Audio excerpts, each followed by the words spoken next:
G'day, ladies and gentlemen. Let's tackle today the complex number system. Now, most of you know that you've tried this on your calculator. You've tried to take the square root of a negative number. Do that on your calculator. Make it negative, take the square root. What do you know? It says error, which means there is no real number solution to this problem. Your calculator only thinks in terms of real numbers. So it goes through all the real number possibilities and says, sorry, I've got no real number answer for that particular problem. But you and I are going to have to address this issue, the square root of a negative number. Very shortly, we're going to be looking at this guy. You don't need to consider this yet, but remember this guy? The quadratic formula. Here's a radical. Here's a square root. Now, ladies and gentlemen, this right here is going to be negative as often as it is positive. So I have to be able to deal with this possibility, the square root of a negative number. I have to be able to talk about it. So we're going to talk about it based on a new addition to our number system, something beyond the real number system. Here's how we're going to think of it. We're going to think of square root of negative 4 as the square root of 4 times the square root of negative 1. Now I can break negative 4 into 4 and negative 1. Those are both real numbers. It's no problem. And I know what the square root of 4 is. That's 2. But here's where we're going to start talking about something that's outside the realm of my calculator, outside the realm of real numbers. Square root of negative 1, we're going to simply define to be I. Now there are two definitions in the discussion of complex numbers. Here's the first one. Square root of negative 1 is defined to be I. So anytime you see a square root of a negative, you can assume that there's going to be an I involved. And when I'm asked to simplify a radical expression, a square root, and it has a negative in it, I'm going to have to use this I concept. Consider this, square root of negative 100. Well, if I follow this directive, I could say that's the square root of 100 times the square root of negative 1. I know what that is. That's 10. I know that square root of negative 1 is I, so this is defined to be 10I. Hey, square root of negative 49. I can leave out this step right here. The negative part is the I. Square root of 49 is 7, 7I. How about if something doesn't come out even, like this?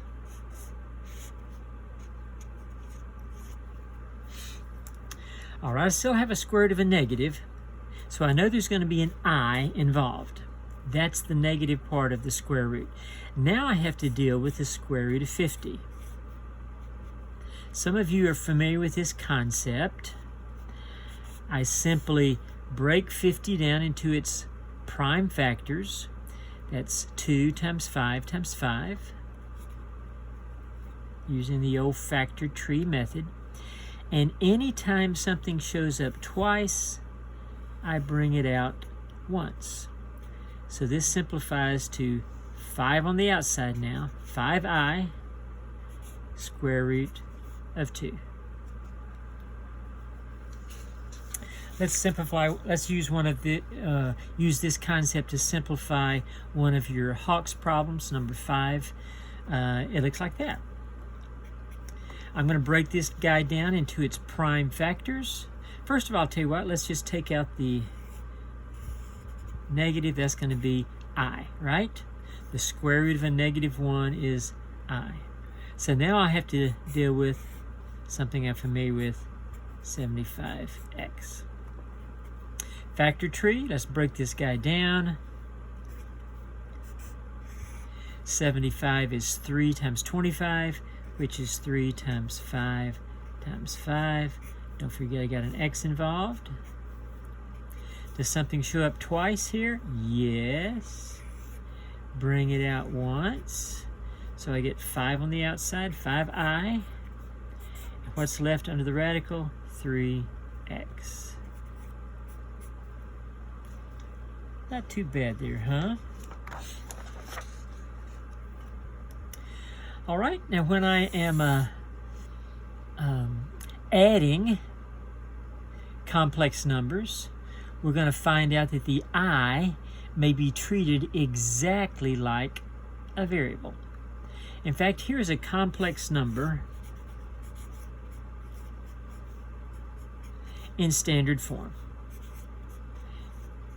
You've seen that standard form concept before.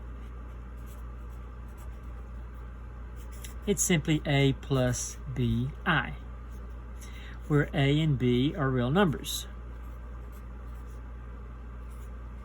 They're elements of the real numbers. So here's an example. 3 plus 5i.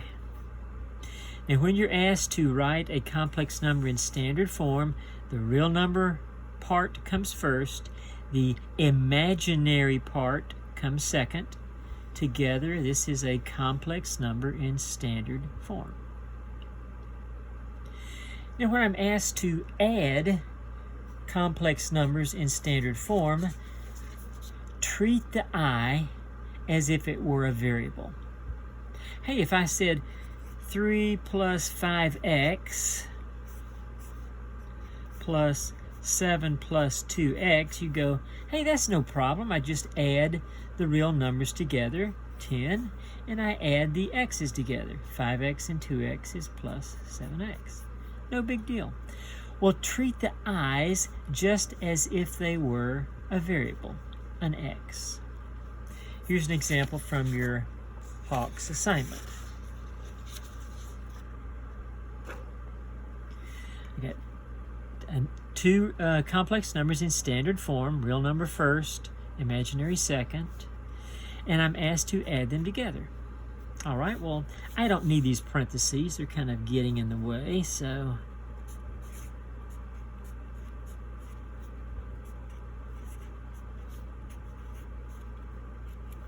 and I simply combine like terms. Real number parts, 14 and 5 is plus 19i. Hey, that's not hard at all. Let's try the same two complex numbers, except this time let's subtract.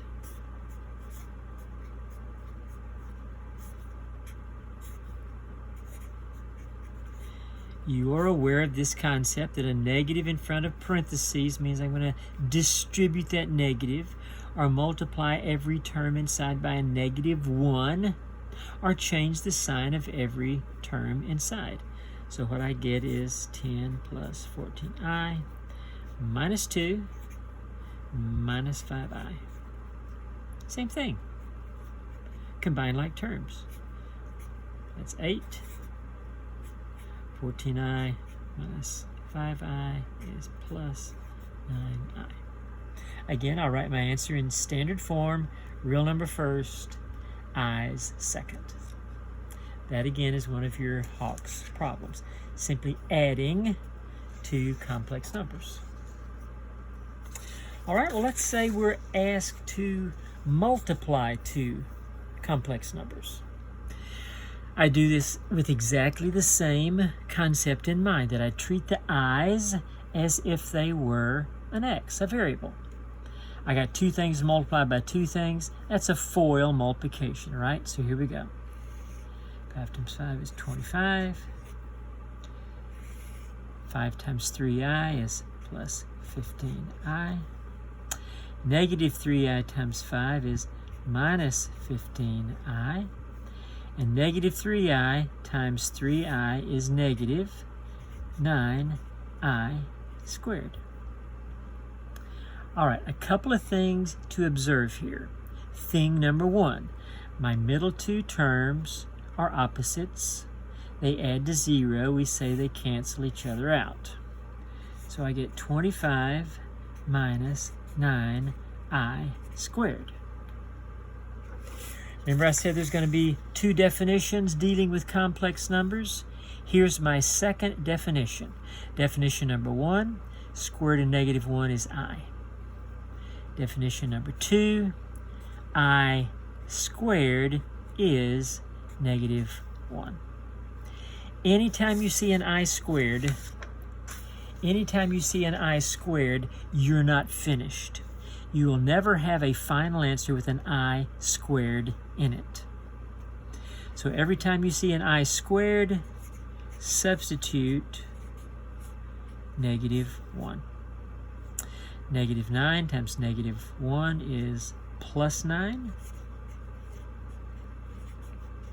Well, you know, I get a plain old real number.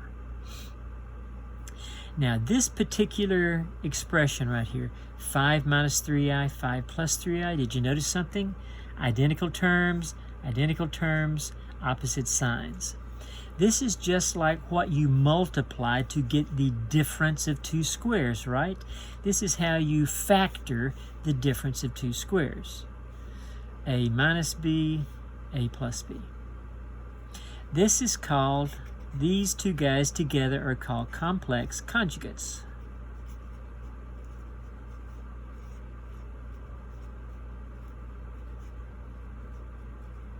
And what we're going to discover is that the product of complex conjugates is always a real number.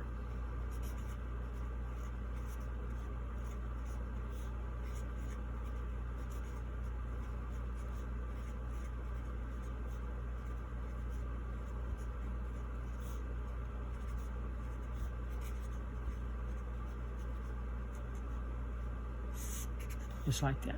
Well, let's invent a couple of complex conjugates. If I had 3 plus 7i, what would be the complex conjugate of that? Can you see what it would be? Identical terms, change the sign in the middle. 3's, 7i's, opposite signs. That's the multiplication of complex conjugates. I better get a real number out of this. Let's see. 3 times 3 is 9. Here's my middle two terms that are going to cancel. Minus 21i plus 21i. There are my canceling middle terms. And then minus 49i squared. Middle terms cancel. I get 9 minus 49i squared. But I'm not finished because I squared is always substituted for negative 1.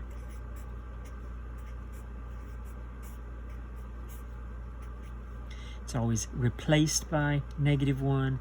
I get 9 plus 49. I get 58. Plain old real number. And please notice you're always going to get a real number plus a real number. A real number plus a real number. Why? Because you got two negatives involved. If you ever get a real number minus a real number, you dropped a sign somewhere. So, multiplying complex numbers, I will end up with I squareds. I always use this new definition. I squared is the same as negative 1.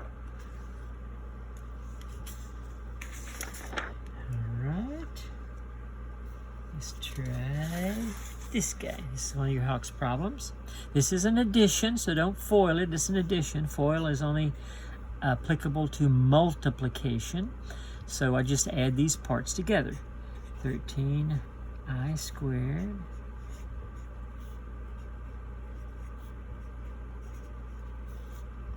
Well, do you know I got some like terms here? So I got 13i squared minus 4i plus 3. But, oh, hang on a second. I never leave an I squared.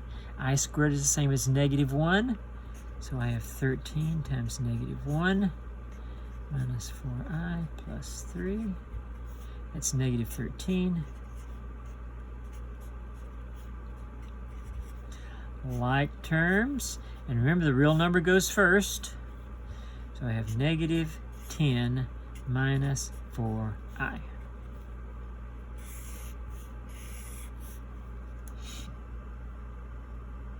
All right, so just combining like terms when you can, and don't leave an I squared in a final answer. Always substitute negative 1 for I squared and see what you get.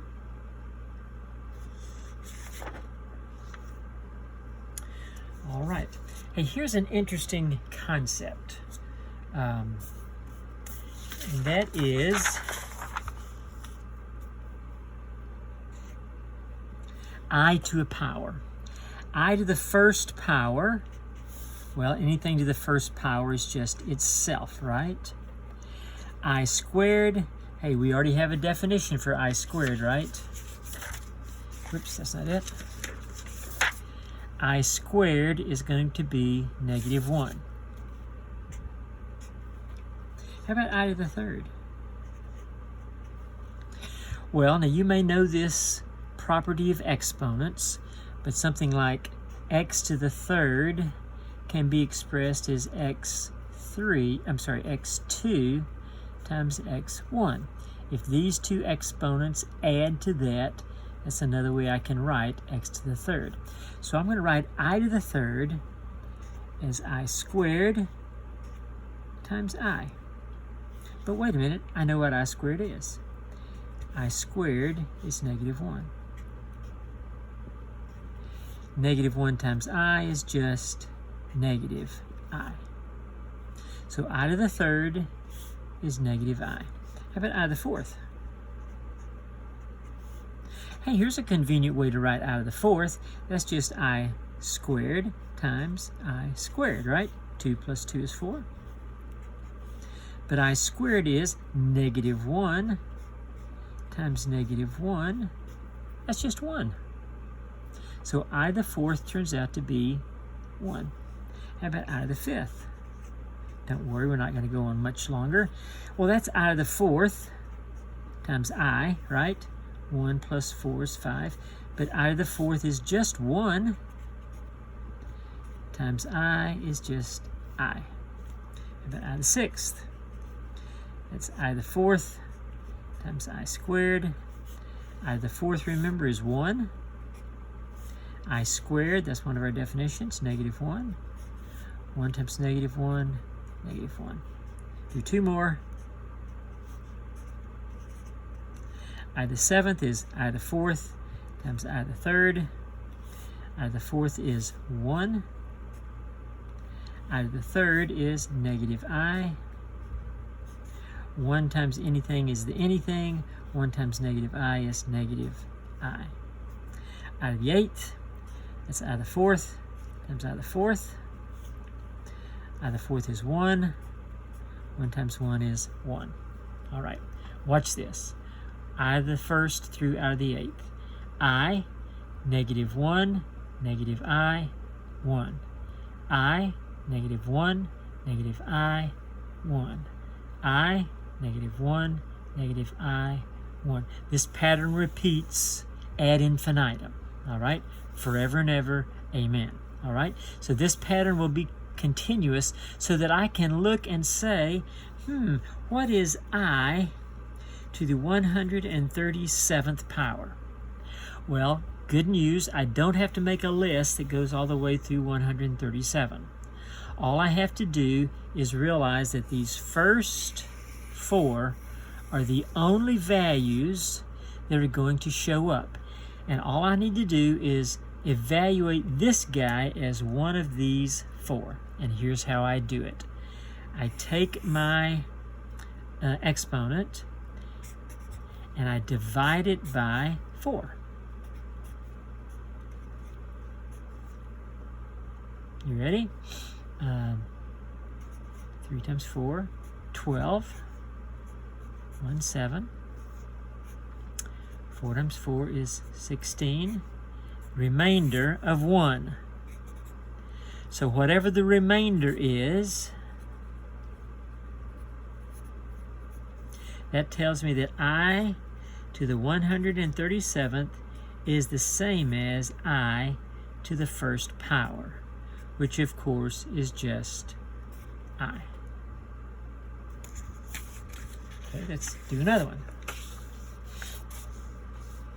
This is one of the problems in your Hawks assignment, out of the 43rd. I wonder what that is. Now remember,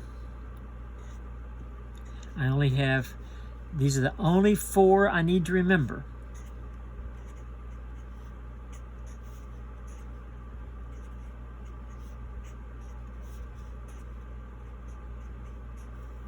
Because this is going to translate to one of these 4 guys. All I need to do is divide 43 by 4.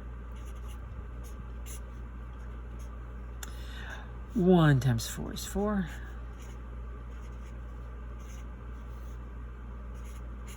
Remainder of 3.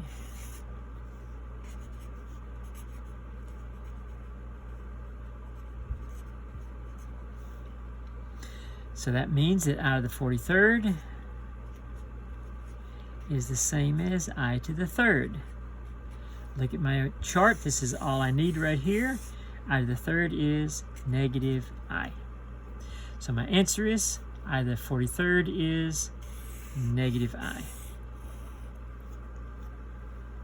If you're doing it with your calculator, you're going to have a decimal remainder.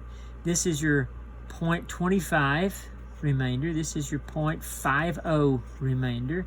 This is your 0.75 remainder, and this is coming out even. So if you're looking at your calculator, this is another way to think of it. All right. By the way, you will have a problem like this on your first test.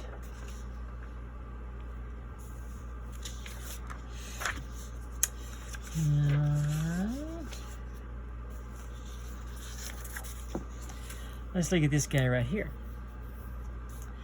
Simplify this guy.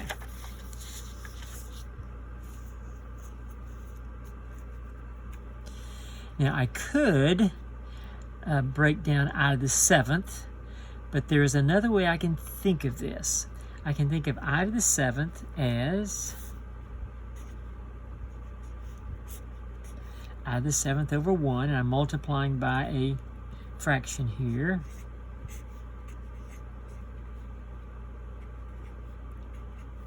So I get 10 I to the 7th on the top and 5 I to the 5th on the bottom. Now let me ask you a question. Do you know what you do with 2 factors that have the same base and different exponents in a fraction form? You know what you do with these exponents? Some of you know that you subtract the smaller from the larger.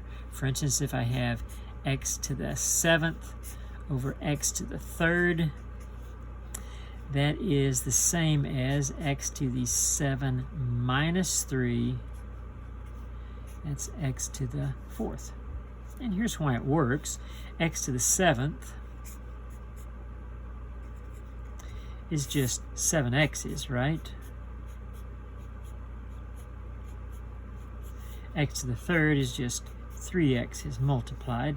Something over itself cancels. So I basically subtract those 3 and I get x to the 4th. And by the way, if the larger exponent happens to be in the denominator, it works the same way. You subtract the smaller exponent from the larger wherever the larger exponent is. The larger exponent is in the denominator. 11 minus 5.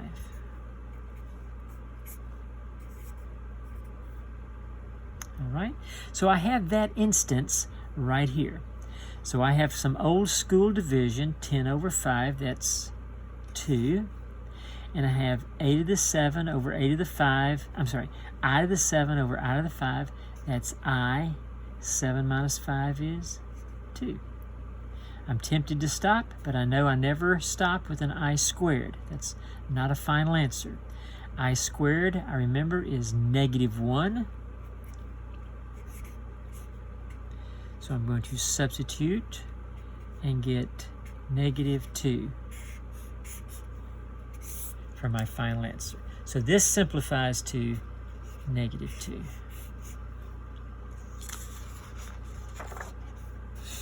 All right. Let's try this guy. This is sneaky. Why? Because with real numbers, I can multiply radicals like this. Square root of, let's say, 2 times square root of 8, that's square root of 16. And square root of 16 is 4. That's only with real numbers. These are not real numbers. I cannot multiply these two and get square root of positive 16, which turns out to be 4. Can't do that. I have to deal with each of these concepts separately before I multiply. For instance, square root of -8 is the same as square root of 8 times I, right?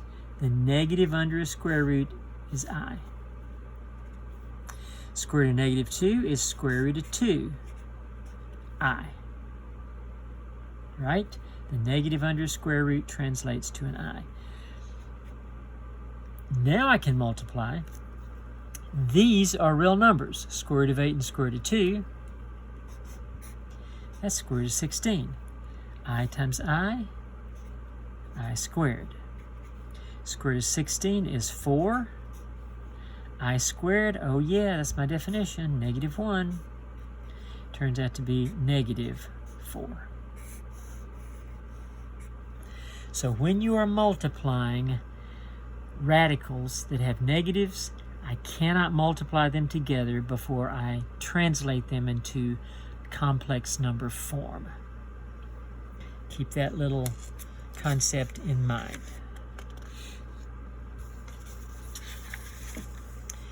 All right, here's one for us. Again, I have two things multiplied that are rather confusing. So I'm going to take them separately, this and this. First of all, -I to the 10th. -I to the 10th means -1 times I to the 10th, doesn't it? And I'm going to take my real number to the 10th power. What is -1 to the 10th power? Many of you know that -1 to an odd power is going to be -1. -1 to an even power is going to be 1. So this turns out to be -1 to the 10th power times I to the 10th power. That's just 1. And I to the 10th, let's see, 10 divided by 4. Remainder of 2, so this translates to I squared. This is all I need to have. I squared is -1. So I to the 10th translates to -1. So this whole first concept translates to -1. 1 times -1, -1. Then I got to multiply it by this guy. Square root of -169 is I, that's the negative part, times square root of 169. Square root of 169, you can do it on your calculator. If you don't know it in your head, that's 13. And I got an I. So I got -1 times 13i. That's -13i. Again, when you're multiplying factors that involve I, simplify each one individually before you make your multiplication. All right. One more, and this is about dealing with fractions that have I in the denominator. Now, a concept to remember is this. A fraction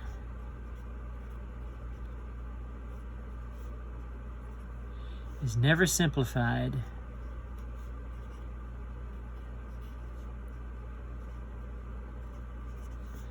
with I in the denominator.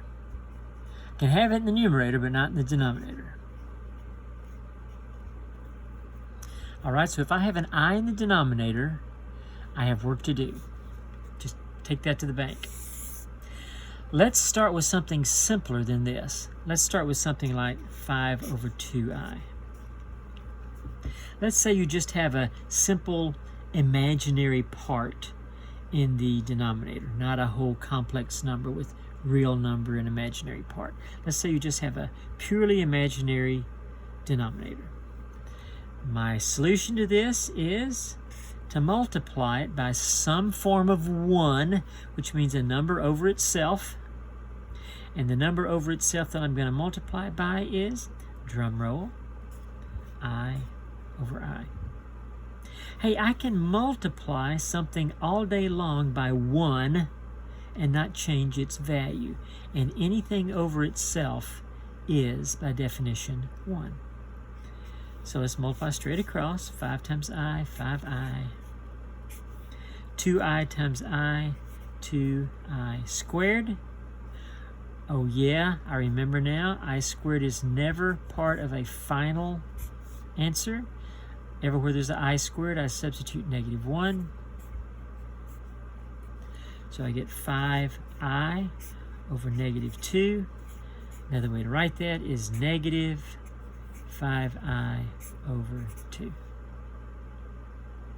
All right, so if you have a simple imaginary denominator, then I'm going to multiply top and bottom by I. This is not a simple imaginary denominator. This is a complex number in standard form. Real number part, i's. This is where the first multiplication problem that I worked should come back to remind us that if I multiply a complex number by its conjugate, then I will get a real number instead of a complex number in standard form. You remember what the complex conjugate of 3 plus 5i is? Change the sign in the middle and you got it. 3 minus 5i. But I can't just multiply a denominator by something without also multiplying the numerator by the same thing. Everybody get on that? So I'm multiplying by a form of 1, and it is the conjugate of this value over itself. Let's see what happens. A little distributive here. 3 to 4 is 12, carry 1, 102, minus 5 over 0, carry 2, 170i. So I get 3 and 4, 12, carry 1, 9, 102 minus 170i on top. And remember, there's no problem with having an I in the numerator. You remember what's going to happen when I multiply these guys? Let's go ahead and do it. But the middle two terms are going to cancel. I'll just go ahead and surprise you there. 3 times 3 is 9. Minus 15i. Plus 15i. And the last two terms, minus 25i squared.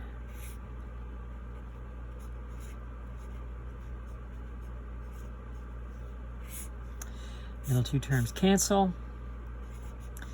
I squared is the same as -1, right? So I get 102 minus 170i.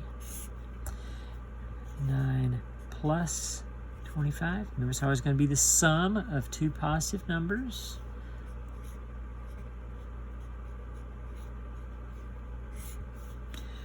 34.